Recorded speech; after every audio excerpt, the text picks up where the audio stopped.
Olá, estudantes do terceiro módulo da EJA. Meu nome é professor Rafael Oliveira e essa semana nós vamos tratar sobre o tema do fauvismo, né? Esse mais uma escola artística que a gente vai visualizar e vai compreender como compreendemos todas as outras do impressionismo, do pós-impressionismo e por aí se vai, tá? Então, olhando para essa imagem que eu trouxe aqui para vocês agora, o que é que ela remete?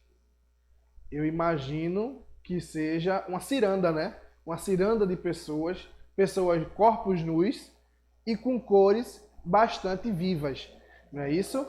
Então, a procura por outras estéticas, além daquela tradição antiga europeia que a gente tinha de imagens, no primeiro momento poderiam ser vistas como inacabadas ou obras de artistas sem formação, com o uso da cor como principal elemento expressivo. Tá? Então, isso é o fauvismo. Um grupo de artistas que atuou lá na França no século XX ousou colocar em suas obras traços sintéticos com simplicidade, de cores puras, às vezes não precisavam nem ser interligadas, que dão à pintura aquele aspecto naturalista. Né? Corta para mim, por favor. Então, por que esse nome fauvismo? Uma pessoa que era curador do espaço aonde foi apresentar-se essas primeiras peças, esses quadros com essas cores vivas, eles foram chamados de fauves, porque o curador, o responsável pelo local, ele tinha ficado abismado com aquelas primeiras obras, que são aqueles quadros com as cores bem vivas, que muitas vezes não tinham conexão com nenhuma outra. E ele chamou de fauve, porque fauve era animal selvagem, com os pintores.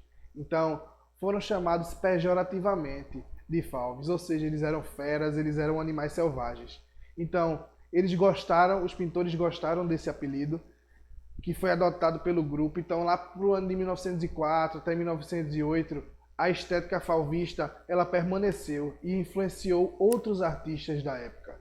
Porque as técnicas fauvistas elas eram basicamente a utilização de cores vivas, cores puras, não cores misturadas, e a não ligação de um espaço com o outro, como a gente vê marinheiros observando a praia. A gente já vai ver que o azul é um azul mais vivo e as cores de cada pessoa são cores vivas. Então, a fundamental característica do fauvismo é a cor viva e a cor pura, tá?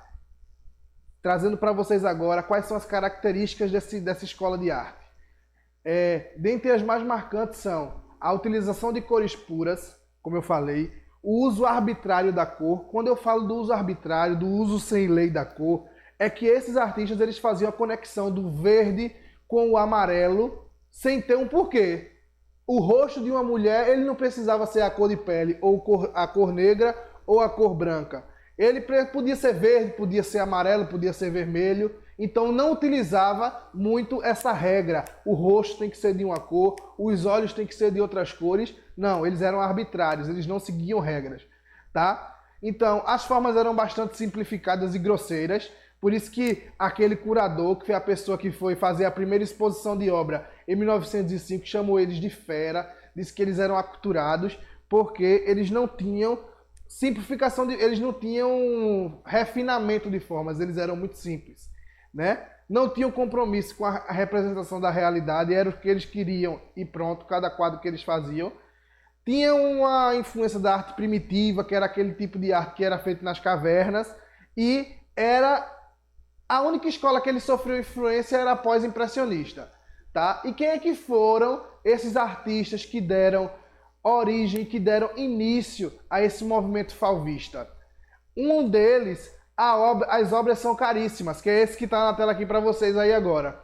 Um quadro Cézanne, de Paul Cézanne, chega a valer milhões de dólares, né? Então ele vive de 1839 até 1906, é dono de um espírito inovador, né? Temperamento difícil, e ele se destaca na pintura por ter influenciado grandes artistas como Matisse e Pablo Picasso, né? Então, Cézanne ele transitava entre o cubismo de Pablo Picasso e entre o fauvismo, que era a utilização dessas cores vivas. Eu trouxe a natureza morta como primeiro quadro, a gente vê que é um quadro triste, mas as cores são vivas, e as três banhistas, nuas ao ar livre, né? Então, pode observar que a sincronia dos quadros, elas são basicamente as mesmas.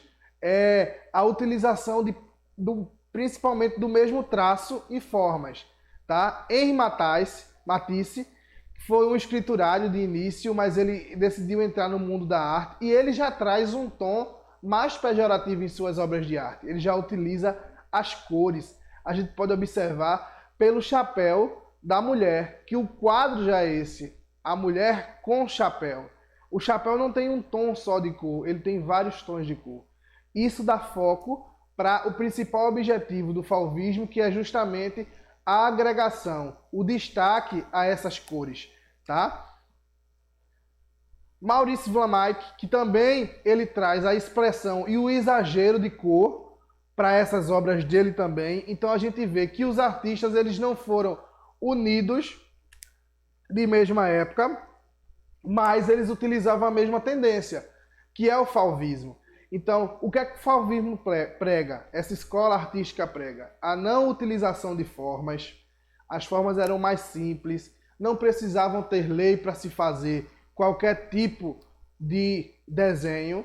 Eles podiam utilizar qualquer coisa que não tivesse correlação nenhuma e, principalmente, a utilização de cores vivas.